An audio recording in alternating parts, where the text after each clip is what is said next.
Hello everyone, this is Ali Reza. Welcome to another video on the Mentor Code Lab. Today we will talk about the last type of data that we mostly use. There are other types, we will talk about them later when we get familiar with object-oriented programming, but these are the last one of the types that are available for us to talk about right now. Now, we saw a whole number as integer. We saw a number with decimal values as float and double. We saw a logical number as 0 or 1 or true or false as boolean. We talked about byte, we talked about short. However, what about something like this? If I want to have Minecraft as a variable, how can I store this name as a data? This is called string. So we have a data type called string, and side by side with the string we have another data type that is called char, or the short name of character. There is a huge difference here. For char, you only have a single character available. Now this character can be anything. It can be a quotation or tilde or apostrophe or anything else. Forward slash, backslash.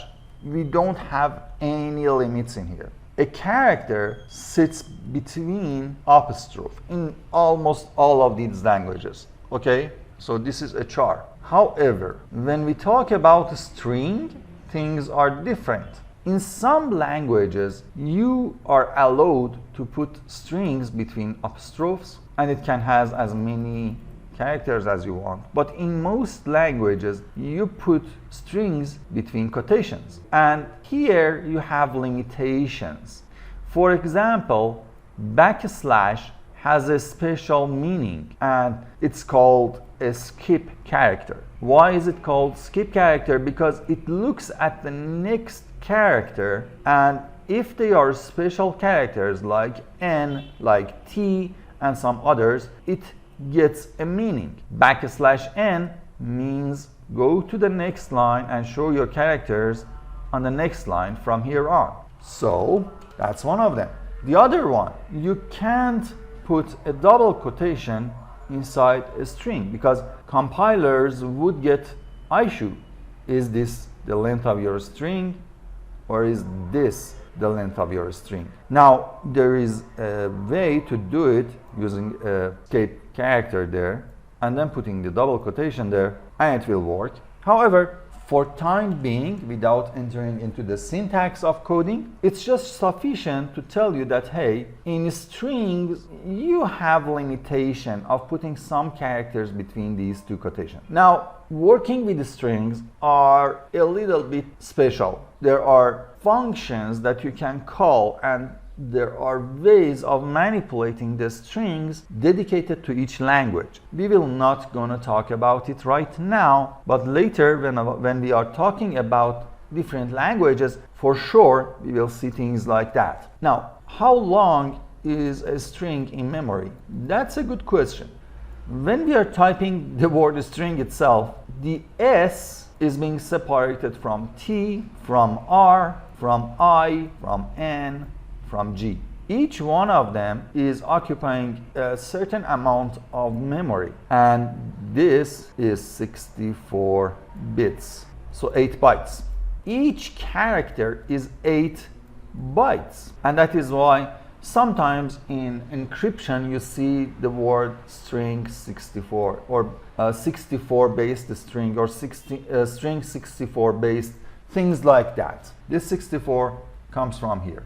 And each character will be 8 bytes. So 1, 2, 3, 4, 5, 6. This is 6 multiplied by 8, 48 bytes of data. And multiply it by 8, you get the bits. This is what is going on in some of the languages. Now, when we are talking about the size of characters in bits and bytes, we can't say that, hey, it's dedicatedly 8 bytes, because in different encodings we have different size. Now, what is encoding. Encoding is a way for computer to remember your string in a special presentation in different languages. For example, in English you have A. In some languages you have some extensions on top of it. Or in Arabic and Persian languages you have different type of string there. You have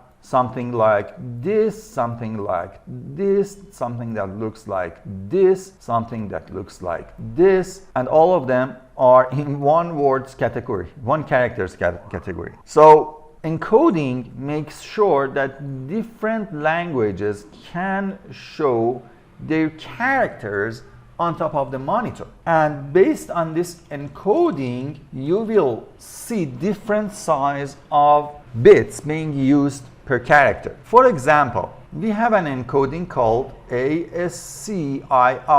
Many people call it ASCII. In ASCII, each character is only 8 bits, so it's 1 byte. In ISO 8895-1, it's again 8 bits. In UTF-8, that supports Arabic and Persian and other languages easily, now this guy is 4 bytes, means 32 bits. And in UTF-16, it becomes again 4 bytes, 32 bits. In UTF-32, it is 4 bytes, 32 bits, and so on and so forth. So the only time you see 64 bits being used per character is when you want to encrypt your code.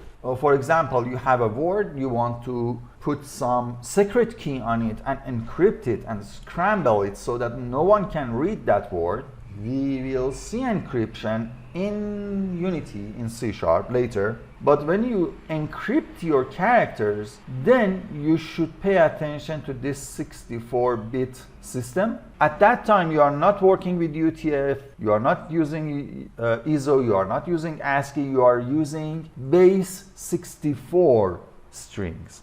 And that's something else. So other than base 64 in encryption, most of the time you are dealing with these sizes. And most of the time either you are using UTF-8 or ASCII. And different languages use different base for their encoding. Sometimes in a language like C#, you can define your encoding for a special string. For example, you can say, hey, this string is based on UTF-8. So it means that, hey, use 4 bytes per character. Or, I don't know, use ASCII. So each character is 8 bits or 1 byte. Stuff like that. But you should be sure that the encoding you are choosing is suiting the language you're using for that string. For example, if you use ASCII for Arabic language, it will be scrambled and you can't see the characters correctly,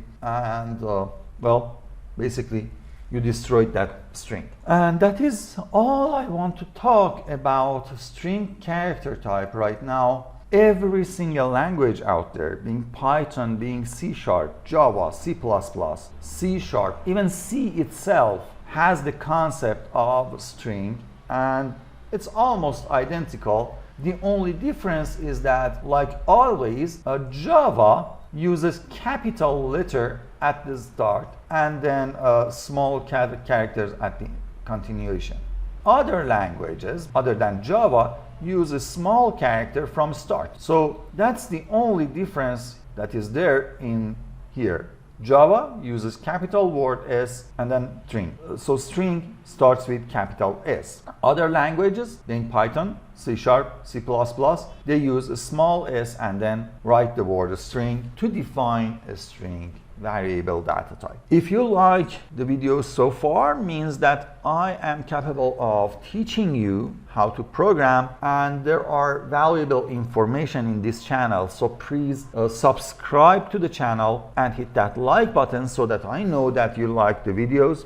And so far, if you have a suggestion for future videos, please write that in comments, because That is how I will know what you need and I can talk about it later. And if you have questions, you can subscribe to the Discord channel. There are channels there that you can talk and ask your questions, or you can put it in comments or in the community section. And please hit that subscribe button and the bell button so that you get alarmed whenever I upload a video. Have fun, everyone. Bye.